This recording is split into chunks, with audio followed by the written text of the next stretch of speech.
শঙ্কর মঠ বরিশাল জেলা শহরের নতুন বাজার এলাকায় শঙ্কর মঠের অবস্থান। 1884 সালের 12ই আগস্ট গলাচিপায় জন্মগ্রহণকারী বঙ্গভঙ্গ বিরোধী আন্দোলনের নেতা স্বামী প্রজ্ঞানন্দ সরস্বতী 1912 সালে শ্রী শ্রী শঙ্কর মঠ নামের এই আশ্রম প্রতিষ্ঠা করেন। স্বামী প্রজ্ঞানন্দ সরস্বতীর আসল নাম সতীশচন্দ্র মুখোপাধ্যায়। আশ্রম স্থাপনের পরও ব্রিটিশ বিরোধী আন্দোলনে স্বামী প্রজ্ঞানন্দের ভূমিকা ছিল অবিস্মরণীয়।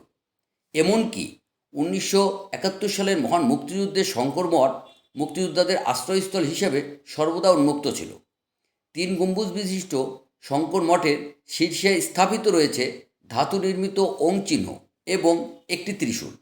শঙ্কর মঠের অভ্যন্তরে 3টি কক্ষ রয়েছে।